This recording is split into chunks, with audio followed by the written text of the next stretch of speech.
Super Draco here, and we're here for part one of the Bandai Figurise Standard Amplified Machinedramon. Today we're going to be building the head. Let's just jump into it.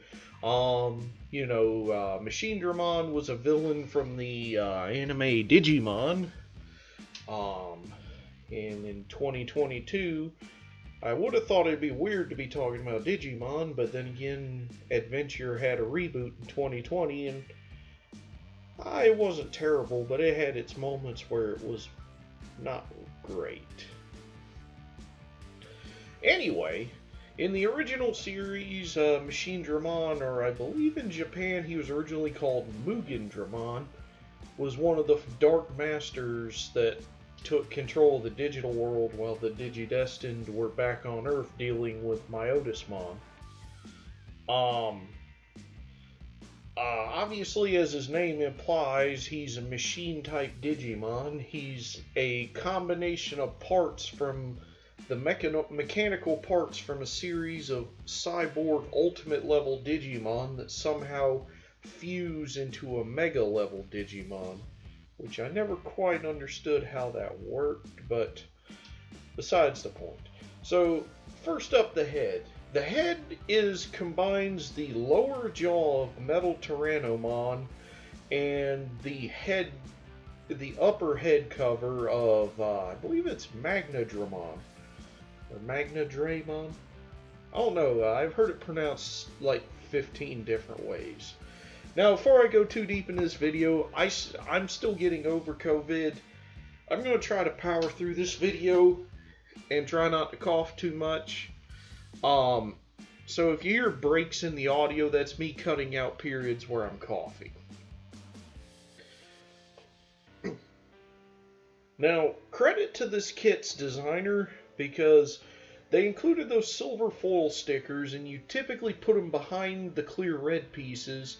And so the light reflecting from the silver foil gives the illusion that the red pieces are glowing. And it's a good tactic, and you see a lot of models and toy manufacturers use this trick from time to time to make things look less dead and more animated. But one of my big issues with this kit, and there's not many, but there's a few, because design-wise, I was always a huge fan of Machinedramon just because of how cool he looked.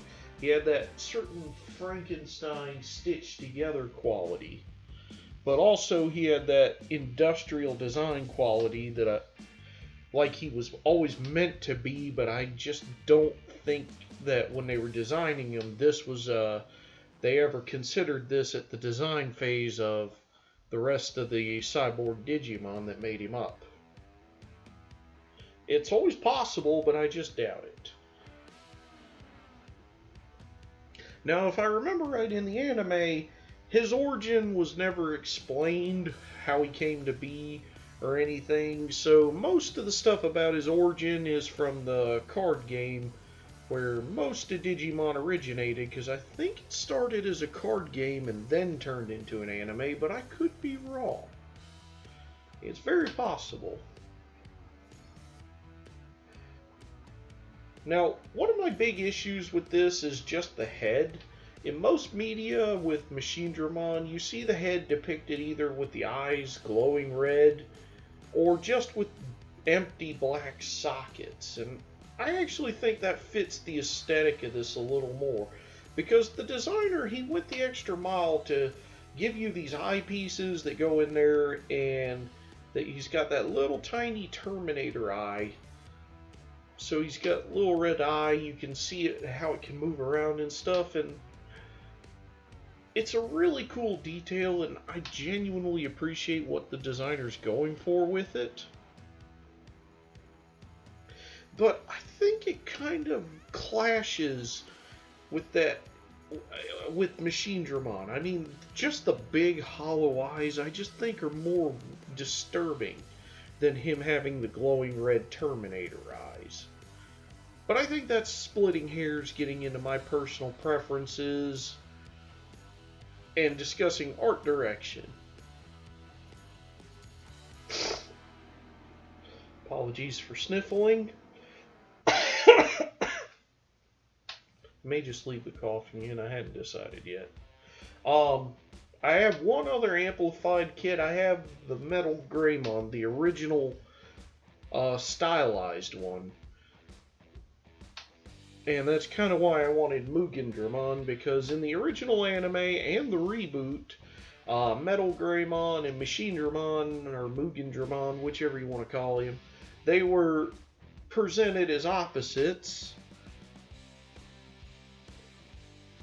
Because Metal Greymon went from a much more cyborg Digimon to a much more organic Digimon when it becomes War Greymon, where Machinedramon is the complete opposite. At least in my opinion. I always tell everybody, disagree with me. Tell me why I'm wrong. I'm not afraid to change my opinions when I'm wrong. Because I'm pretty sure I don't edit a lot of my mistakes off of this channel. Because I'm pretty sure I'd look like a lot less of a dumbass if I did. Regardless, so I just noticed I left out one of his jaw plates, so I'm just popping his head apart so I can put that jaw plate back in.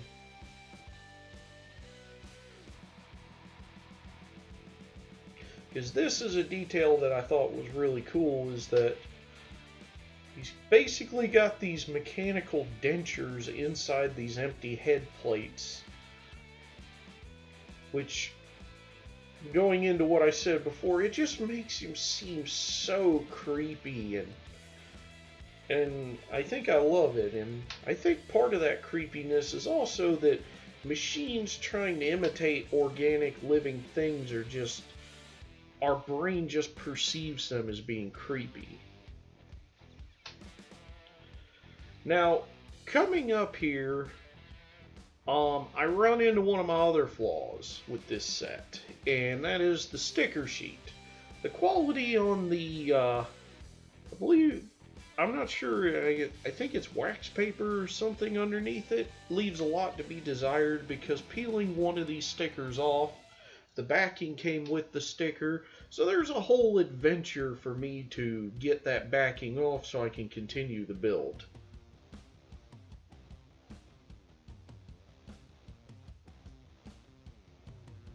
Now, with this kit, I also appreciate that they use different kinds of plastics for the tubes coming off of his head.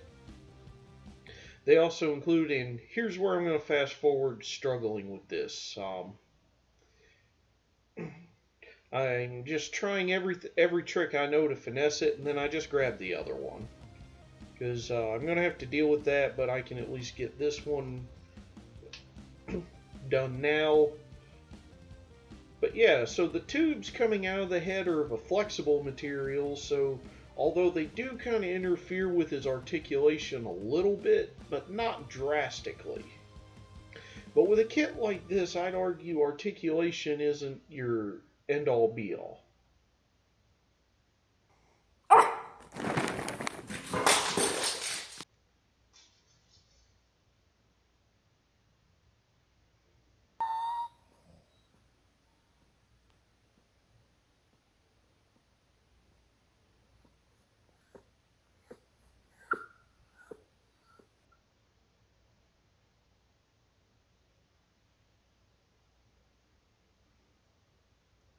Alright, and thank you to Chloe for helping to fill our little intermission there.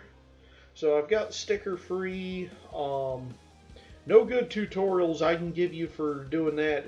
You've got to just figure out what works for you.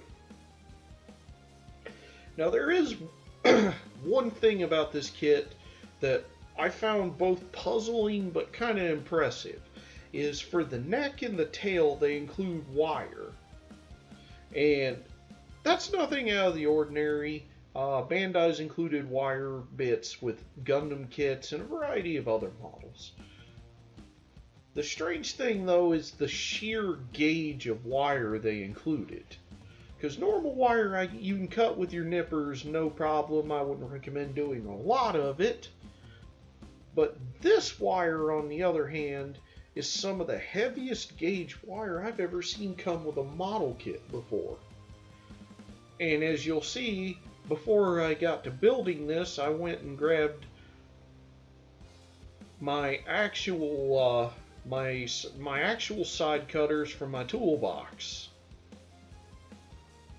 Well, my little ones. I have a bigger set that would have done better, but I didn't want to have those laying about. Because just look how thick this wire is. Now, the whole process for this is, we're going to say less than fun.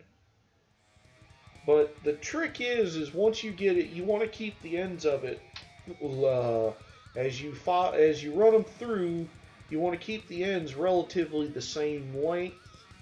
And then once you have all the pieces in place, you're going to trim the excess off to about, I believe the instructions say, 1mm or something like that.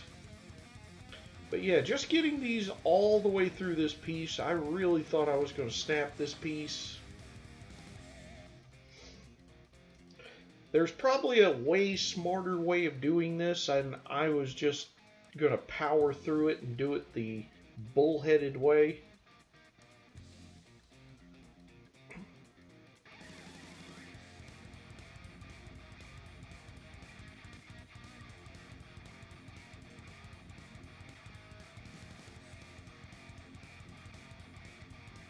Because you can actually see how going through that plastic circle, it's actually scoring it and changing it's actually shrinking, compressing it a little bit, which is part of the issue.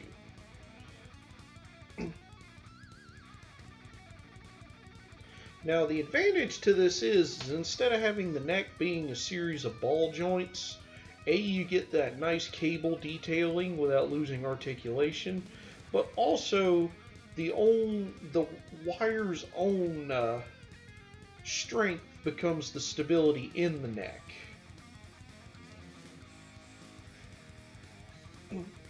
So you don't have to worry about the neck loosening up, but you also lose a little bit of articulation because it'll always be limited by the pliability of the wire.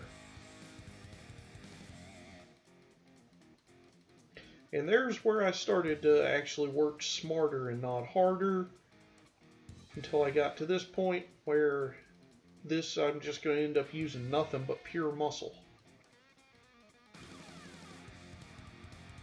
And there we go. And when building something like this, using muscle is usually your last go-to.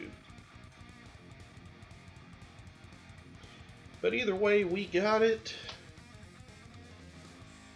So what we're going to do is I'm just making sure I'm orienting these neck pieces on there properly, because they're different on the top and the bottom. And basically you just want the top and the bottom of these to match the top and the bottom of that first section with the peg at the end.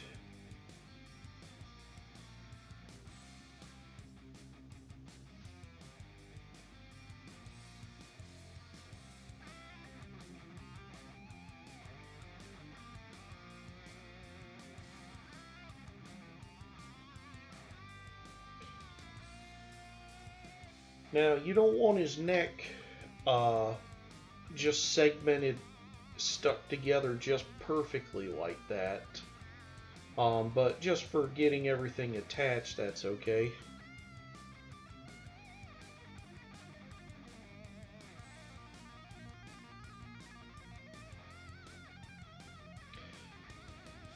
And then now we have a thin peg and a thick peg. So now, according to the instructions, like I said, you're going to want to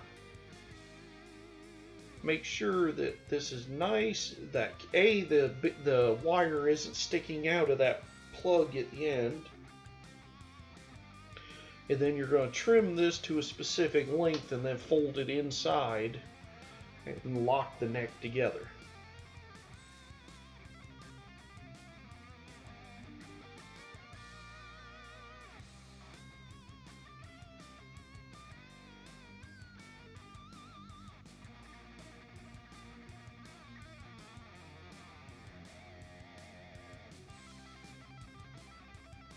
And If I'd have thought about it, I could have just measured it on my cutting mat, but I just decided to get a ruler.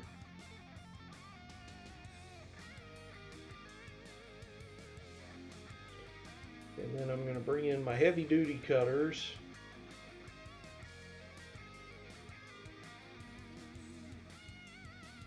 And there's the first one, and it went flying.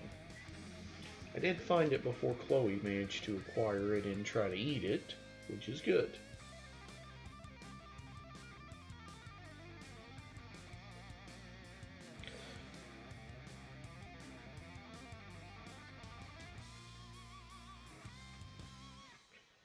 And that one didn't go flying off like the first one because I actually aimed it a little better. So then we're just going to bend those down and in. And then that'll kind of create this nice little self-contained system where we don't have to worry about it falling apart or anything. And just from the shaping of the parts, it already creates a certain shape to begin with. Now that's the body peg, so I'm going to flip it around.